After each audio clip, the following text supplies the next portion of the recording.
Well, hello everyone. Happy Monday. It is now October, and this month I have been wanting to do something new on the vlog. You're seeing a couple sitting here, and I have been talking about this for some time now, that I want to start getting out and about and connecting with widows and widowers. And part of my website, if you have checked this out, is that there's resurrection stories. And that is where widows or widowers have remarried. And I have a story about a resurrection story here today. And not only that, this lady right here, Nancy, she was my first closing. I think so. I think my first closing 20 well, that's what she told me. years ago. 20 years ago, my first sale was I made $600 on a co-op, and it was her co-op.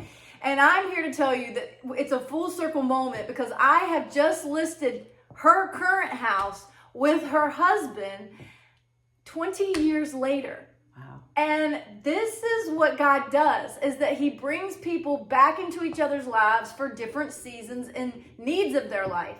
And so I have to just allow this opportunity for them to share what God did and how God did it, that it was proximity that brought them together. That's right. And loss. And so that perks me up because as a real estate agent and a widow and one who now wants to believe in second chances, even including for myself, when I get to hear stories like this, it gives me hope that there's a future story for me. But enough about me, y'all. I want to introduce you to Nancy and Jim Greger. And what would you like to say to start off here today?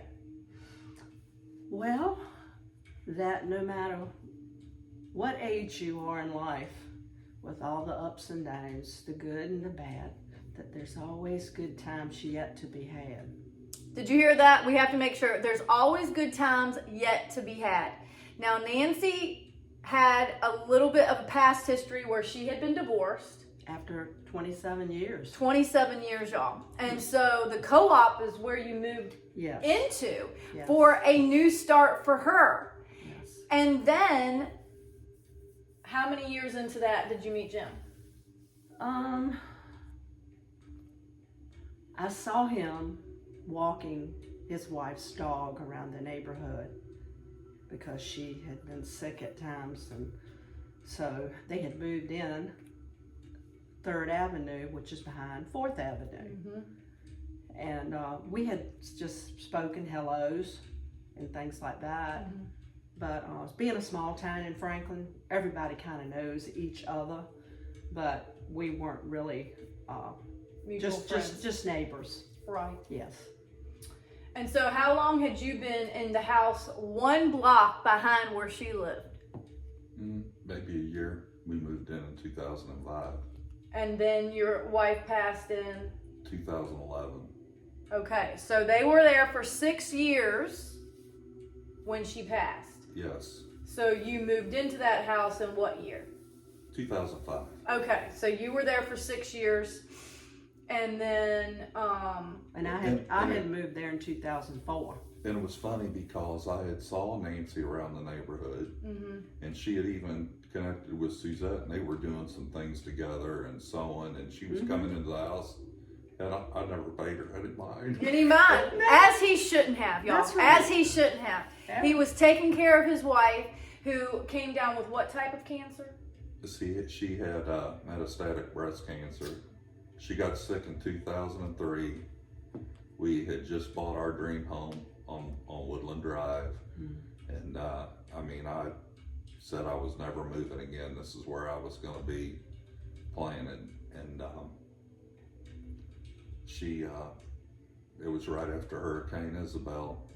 We were cleaning up the yard. She was like, I'm not feeling good, and I got this rash on my breast. And she was like, something ain't right. She went to the doctor, and the doctor gave her some cream, said it was probably nothing. And when it didn't go away, she had a biopsy.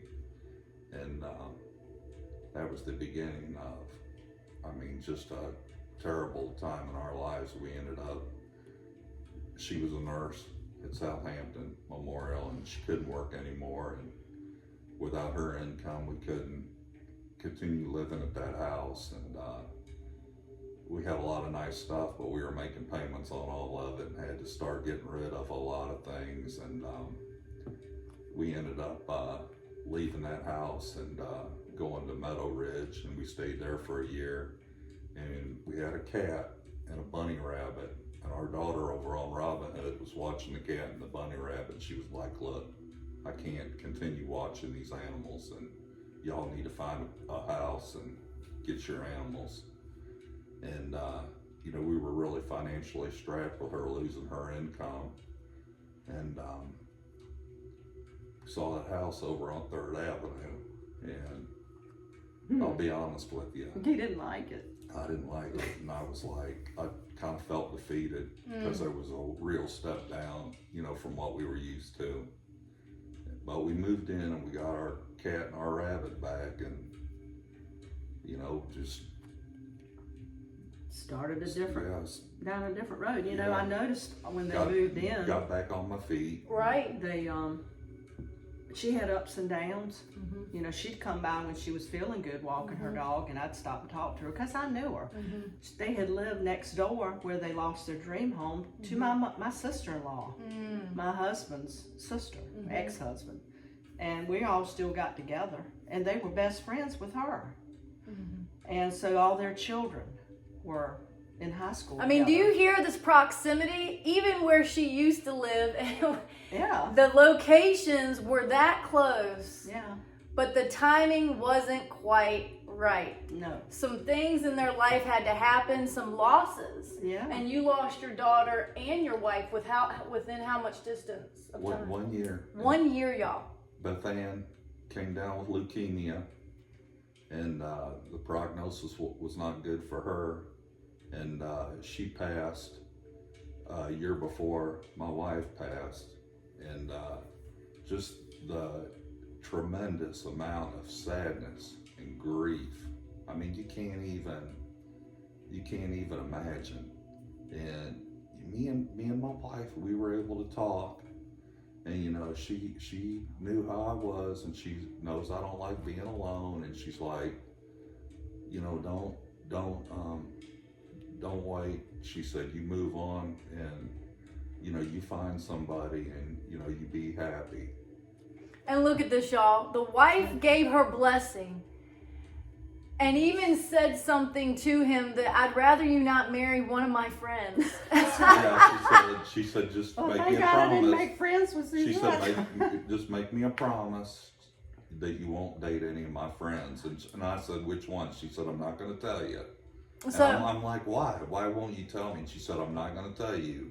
She said, but I am going to tell you this. Do not get involved with any of my friends. So even in her declining state, she still had Jim's best in her mind, and wanting to make sure she communicated to him that he needed to do this for him to continue to move on. But God had already set some things into place, even though their hearts were not in that place yet. Proximity brought them into alignment for what was ahead. And so, how long after your wife passed did you and Nancy decide to? Within that year. Yeah, maybe about Okay. maybe within the year. And I'll tell you something funny. My daughter had been singing, and she had won the talent contest at the fair 2 years in a row. And I was walking Suzette's dog, and it was right after she had won for the second time. And Nancy was out taking her trash, I guess, to the curb, and she said, hey, she said, I just want to tell you, I saw your daughter singing at the fair, and Yeah, it was really beautiful. And she said, if I ever get married again, I want her to sing that song. I want to Wow. sing that song at my wedding. Makes me want to cry.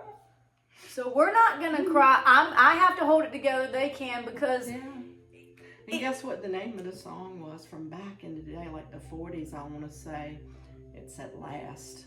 At last. At last. Yes. My love comes has come along. Yes, So beautiful. here there were things within Jim's family that were touching Nancy's heart to the point that she shared that moment in passing in our comings and goings, just a little nugget to say, your daughter touched me, touched my heart. Her gift touched my heart. That song touched my heart. And those little seeds were preparing Jim's heart for days ahead. And so, She sang it at our wedding. wow, It was a Christmas wedding. wow. It was beautiful. And what year was that? 2012. 2012. So they are now in their 12th year of marriage. Yes. And if you know anything about me, my husband passed on the 12th. So 12 is a significant number, date, and I'm kind of a number girl about different things. And so Well, it was the 12th month, in the first day on 2012. That's so awesome. So they had a Christmas wedding. We're going to have that picture posted on this vlog. Oh, so it's you a can beautiful see picture. this beautiful picture of her in red. You know I love red. So when I saw their Christmas photo, I said, this has got to go up. And so they have been in this home the whole time? Well, 13. Well, the first year we were at his house, Okay. But we bought this and moved Right. in 2013. So in 2013, they moved in here. So most of their marriage has been lived in this house.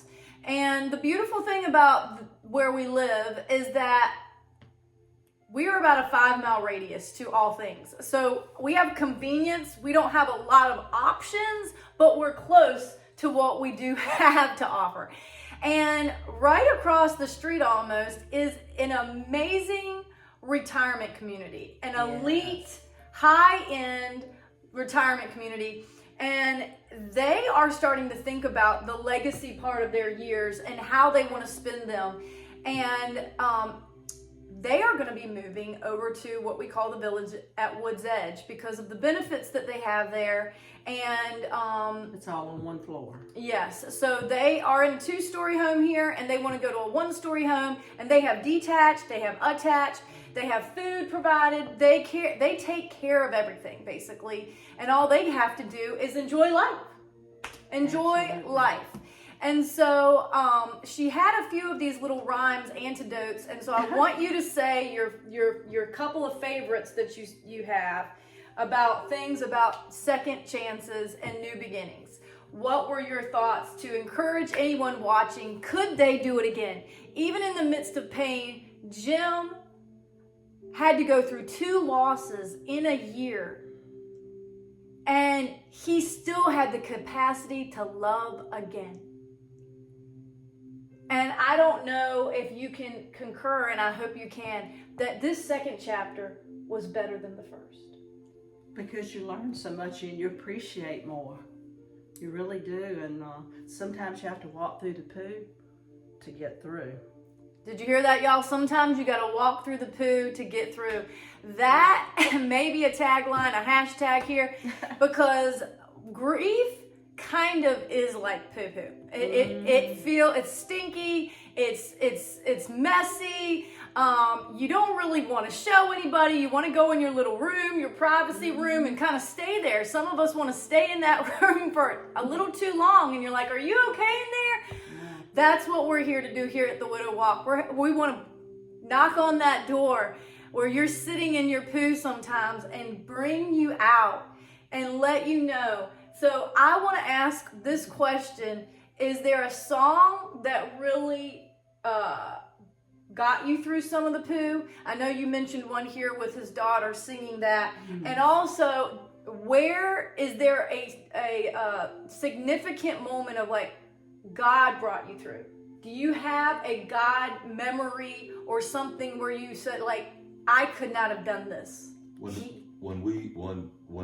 I first approached Nancy and was interested in dating her, she said she wasn't interested. She'd already been through a failed marriage and she was happy the way that she was living her life.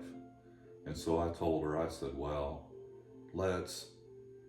she said, I'm not interested in dating, but she said, I'll be your friend.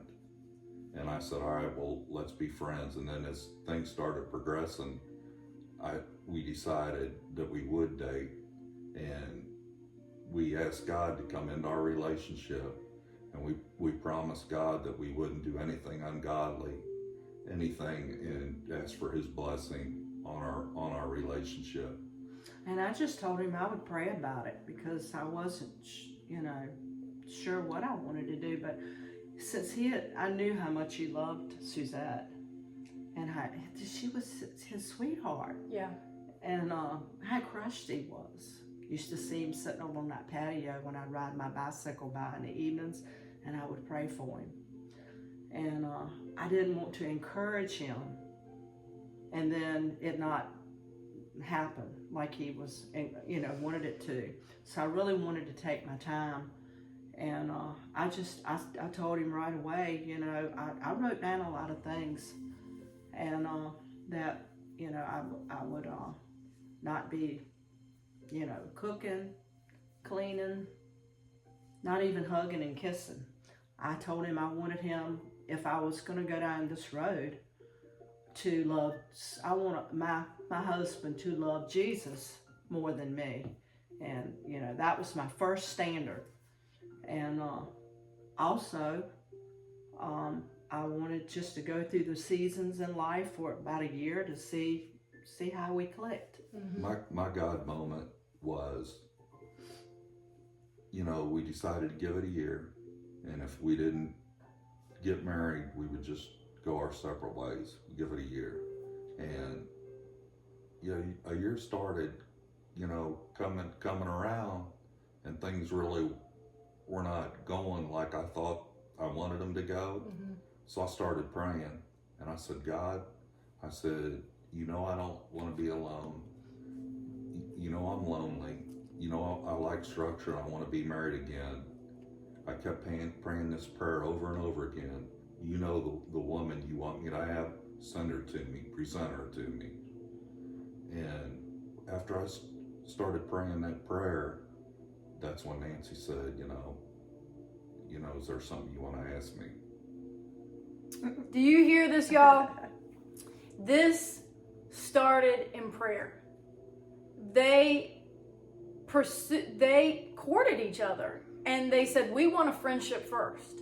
They did not jump, for lack of a better way to say it, they didn't jump into bed with each other, y'all. They preserved themselves, and they kept themselves until they had signed on the dotted line in front of God and friends and family. And that is kind of an old school way. And obviously they're from a little older generation, so that may be more understandable.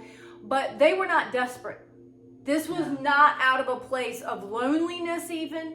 They pursued the Father, and they pursued each other as a friendship. And as he said, even with a year, he was like, I don't really feel like this is progressing. But he cast his cares and concerns to the Lord.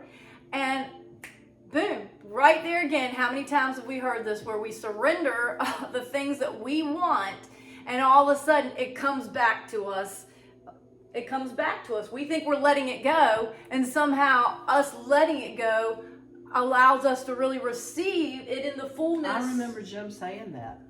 Yes. He said, as long as you're involved with someone else or something else, you can't make room for what God has for you. Totally.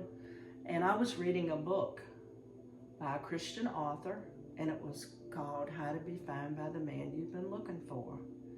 And it was saying how for Christian women and women who aren't saved, in relationships, the timing is everything. God's timing, Right. not what you're feeling. Like this isn't happening fast enough, or I'm Right. not good enough. And it talked about Boaz and Ruth. And, I kept telling Jim, I'm waiting for my Boaz. And, The kinsman redeemer showed up, y'all. yeah. He came into the And midst of their And she story. was like Ruth. She was just out there Serving. Yeah. being her best, Yeah. and not trying to pursue anyone. Yes. Just, Living her life. living her life and Yeah. doing what she was supposed to do and being her best. And the book kind of said, for women, I would meet women at the grocery store who were sad and telling me, I'd be in the aisle of the makeup aisle buying lipstick or something, somebody, start talking to me and sharing with me about, these relationships, and I'd say, hey, I have a book. We're And going to link that book here Yeah, today below. I bought a whole bunch of them off the internet, and I kept them in my car. And I'd say, I have a book for you to read. It's just a short read, Yeah. paperback. And I haven't read it. You can read mine. It's great. And so, obviously, to have a scriptural reference of a story about a woman who became a widow and went to her childhood home. She went to her in-laws' land, not her former. And I actually use that scripture in my vows. Where you go, I will go. Your people will be my people. Your God will be my God. We had that in our marriage ceremony. Yes, I mean, I used those words as part of our vows, and what I have since been able to say is that I took that very personal. My husband's people, our church family, yes. Your people are my people, and we're going to merge this thing. But since my husband passed, I realized that my groom right now is really my heavenly Father. Yes. He's been pursuing me Yes. as a husband in a way that there's passion, there's encounters with the Lord where you feel His presence, and those things are coming along. And so, with that being said, I can now say God's people are my people. Where He goes, I go. Yes. And I've been able to take it beyond a marriage story and into a covenant story. And that covenant has to do with the Father. Yes. And our commitment to Him. And that's what they did. They committed themselves unto the Father. And then that drawing unto Him drew them unto each other. And that's the completed story, y'all. That's a resurrection story. He had something die in his life. Yes. She had a marriage die in her life. He had a loss that was the stopping point. She had a divorce, if you want to call it, a paper trail, which was a dividing line. But yet, there were new seeds being planted for this next season of their lives together. Absolutely. And they're thriving, y'all. This is a story of people thriving. They have been good for each other. A team, actually. Exactly. What Jim brought to the table and what I brought to the table. You couldn't have asked for a more perfect union. And also, I always wanted children and never was able to have any.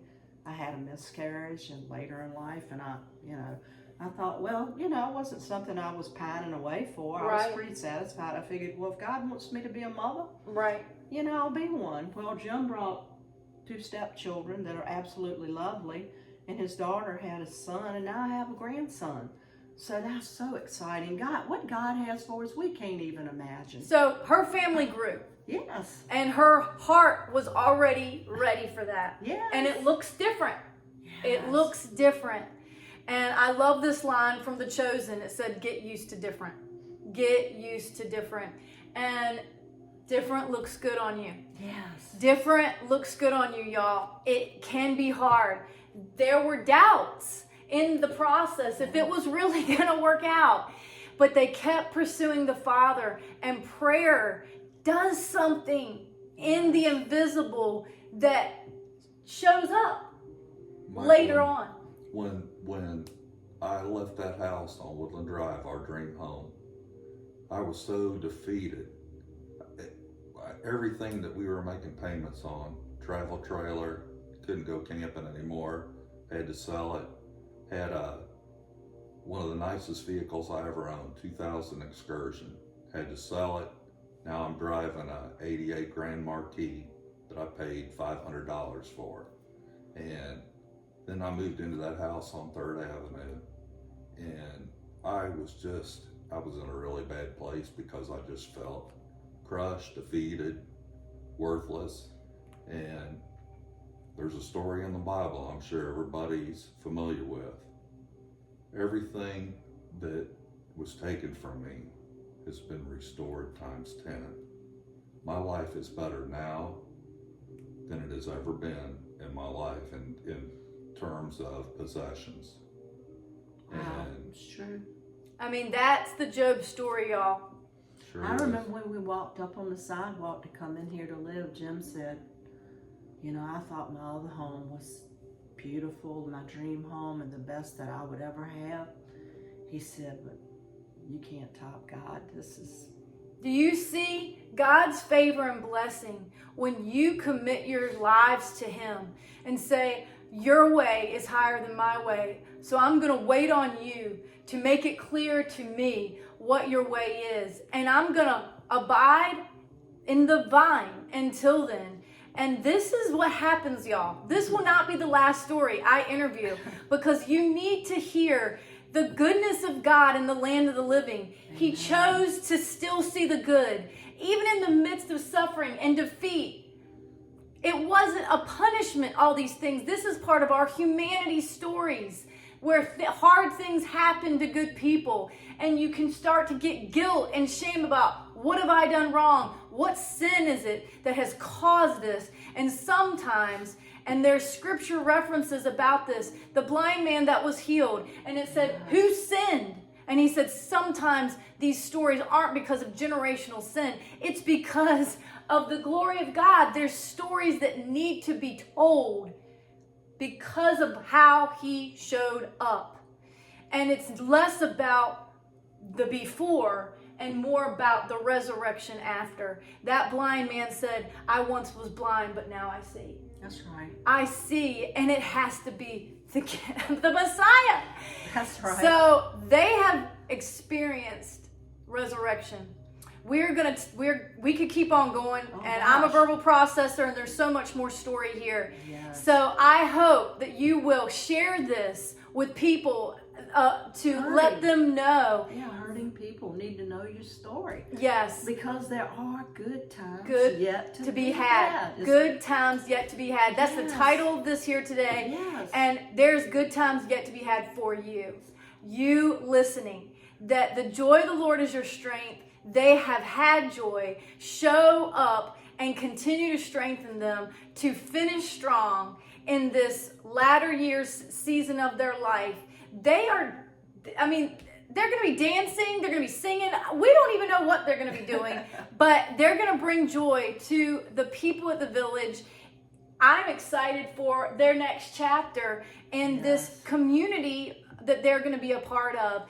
And so we're going to link the village as well, because that may be a community that you need to become a part of. So there's going to be a few different things that we're going to be sharing here about what Franklin has to offer, and mainly who in Franklin is here, because it's one of the greatest places on earth. Everywhere I go, I hear people of faith stories, and it knocks me off my feet sometimes. I'm like, how did I not know? And it's because I didn't ask the question. So stay tuned for more videos with more questions from amazing people right here in Franklin and Southampton Roads. Bye.